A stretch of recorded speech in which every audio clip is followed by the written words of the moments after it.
AITA for sharing my son's YouTube channel with my coworkers and disregarding their criticism. Day before yesterday, I was passing by my son's area for a delivery at work, so I decided to stop by and pay my son a visit to check in on his family and his newborn baby. During the visit, he mentioned about how he started up a new YouTube channel, and told me to take a look whenever I had time to see what his family was up to. It is a vlog channel that mostly has baby clips and videos of his family exploring the city. I watched through many of them and thought they were fun and adorable. Today, I thought I'd share his videos with my coworkers and talk about how adorable my new granddaughter is. I brought together many of them during lunch break and played some of the videos on the projector.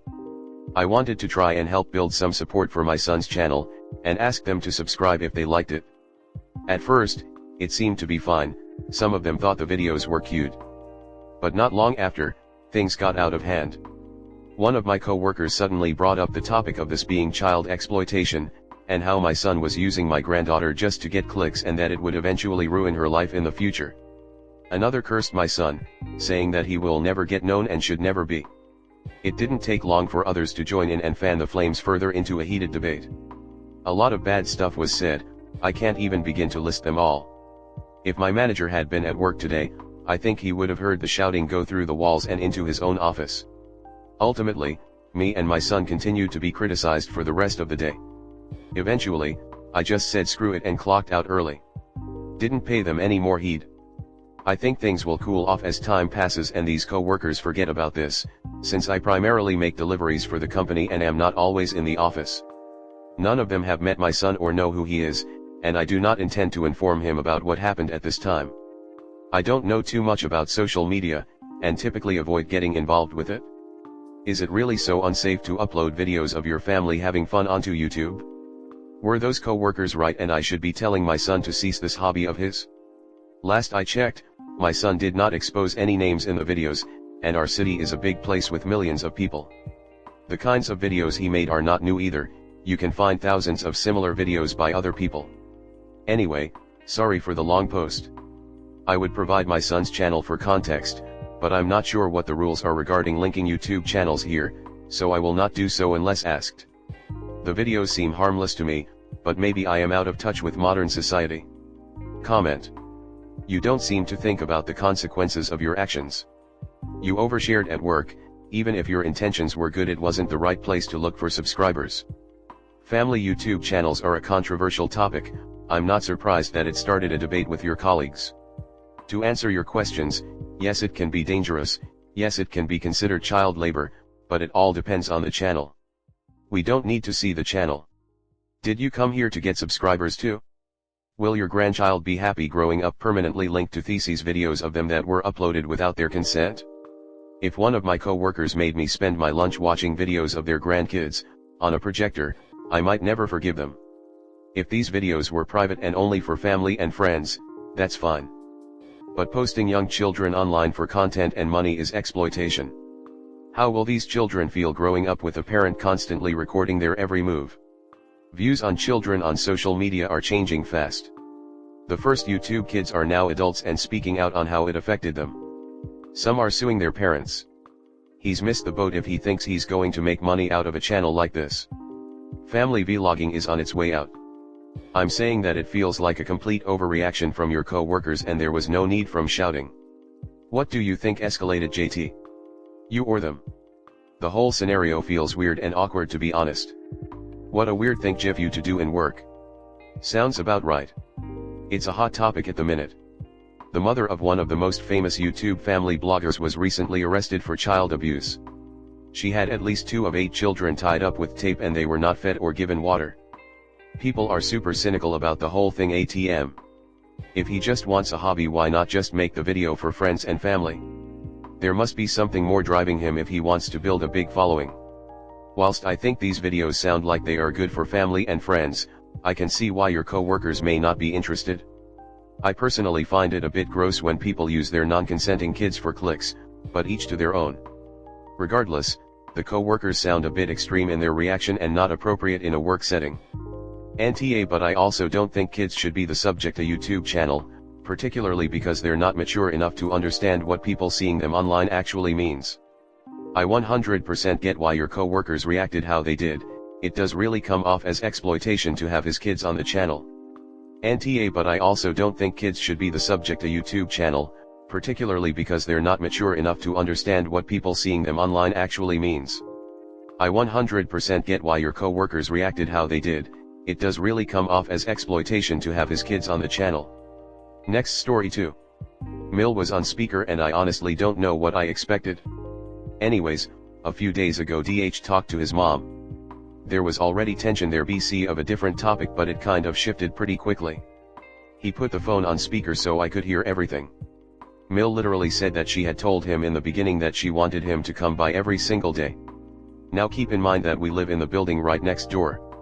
Don't worry, we want to move out and have finally started looking. He said that it was ridiculous to expect that, and I wondered when his mother expressed those wishes. She again compared everything to my mother and claimed that we visit her more often. Even though DH said that he hasn't seen her this week, Mill still claims that no, you visit her more often.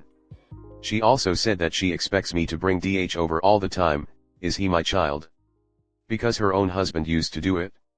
DH said that I am usually the one who tells him that we should visit his parents and bring STH over. Even on that day he had brought something that I baked over because we wouldn't be able to finish it, and I don't like throwing food away. She never acknowledged anything he said and just ranted. Hearing it come out of her mouth was satisfying because everything I always suspected was proven by her. DH said the same. He is glad that she finally spoke it out loud. This also proves to me that she expects me to do everything, even work on her relationship with my husband, and probably accuses me of everything. I know what she has, a mental condition, it is obvious, and she does take medication. I think I just don't know what she has. But it's still so difficult for me not to react and get angry. How entitled can someone be? Why is she like this? I have wondered why I feel so strongly and am triggered by this. I even had a very tight chest that day and felt depressed, as if my body knew that something was going to happen. I don't know if I have anxiety or am depressed. I honestly have had enough of her BS, and I also don't know what I will say if she were to say these things in front of me. Have you dealt with something similar? Comment.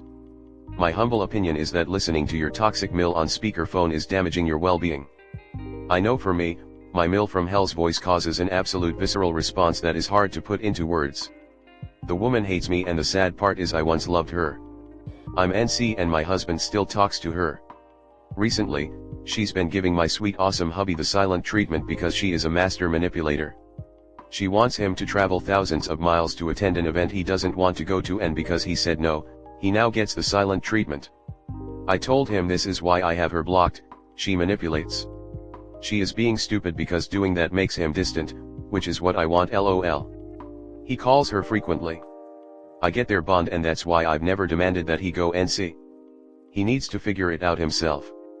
My only hope is my hubby finally opens his eyes and distances from her for good, but I'm not holding my breath on that one. I'm close to my parents, so I won't ever demand he distance himself from his widowed mother. All you can do is make it so you can be as far away from her as possible. Be a source of refuge for him so he doesn't run to mommy for support. Put some distance between you and her. The farther the better. When my hubby talks to his mother, thankfully he talks in another room, and just in case she is on speaker, I play music or a podcast. I don't care what she has to say. She's toxic, and everything out of her forked tongue will be pure poison. Why open yourself up to get poisoned?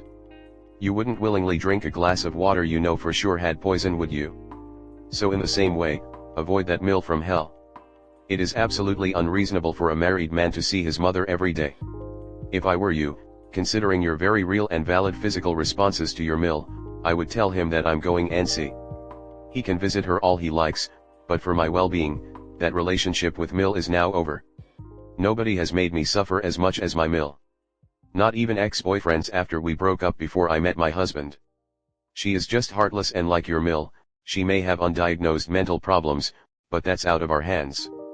Your Mill is who she is, and she wants what she wants. She doesn't care about anyone else's needs, they are not relevant to her desires. It doesn't matter what mental condition she has, because you and your husband can't fix her. She is an adult and responsible for making her own decisions. She doesn't think she is doing anything wrong, so she isn't going to change. There is nothing you or hubby can say or do that will convince her that she is overstepping. You are strongly triggered because you know that whenever she calls, it is not about you or hubby and how you are doing, It's about what she wants and who she is going to blame when she doesn't get what she wants.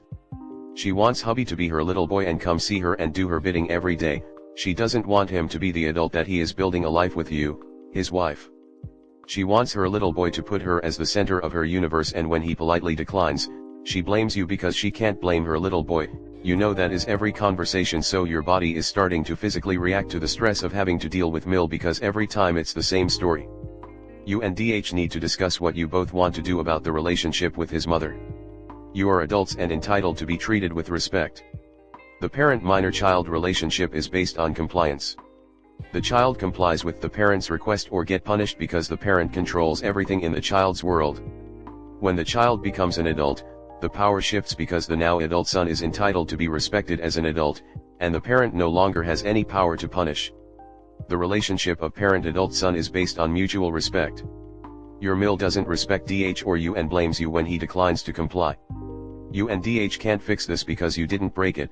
She did by now, growing up and recognizing that her son is an adult with his own life to build, and she is an empty nester who needs to get a new life purpose now that her days of raising kids are over. It was a temp job with a termination date. You and DH have the right to disengage when his mother behaves badly. If you reward her bad behavior with a visit, you are encouraging her to behave badly to get what she wants. You and your husband have no obligations to anyone but each other. Your parents had an obligation to raise you into adulthood. You were children, and had no choices, therefore no obligations. As children you didn't get to pick who your parents were or that you didn't like the deal and wanted new parents. You were effectively the property of your parents until you became adults. As adults you get to decide when to engage or disengage. You are entitled to be respected and you are entitled to disengage, reduce visits, leave, hang up, when you are treated badly or disrespected, even when the person behaving badly is your mother. No amount of visits or whatever is going to make Mill happy, because she wants her little boy to come back home to her. There is no reasoning with her because she wants what she wants. You and your hubby should discuss what I have said her, and if anything, he could explain to her that he is an adult and she needs to let him go and accept that he is an adult and he has adult responsibilities and she is no longer a priority for him. This is the circle of life. That as an empty nester, she needs to build the next chapter in her life as an empty nester. That she needs to get a new life purpose like volunteering where she can help people who need her help, or take up a new hobby or get a part-time job, and join the women's club at church, or move to a senior living community where she can have access to social activities and clubs with people her own age. You and your husband need to be going on adventures, weekend getaways, outings with friends, hobbies, activities, festivals, picnics in the park, plus the humdrum work, house chores, and downtime.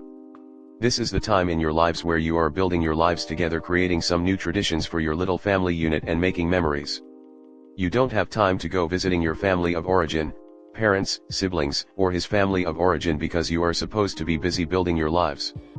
This is your first and highest priority. The parents are at the bottom of your list. That the circle of life. That's what they did when they were your age.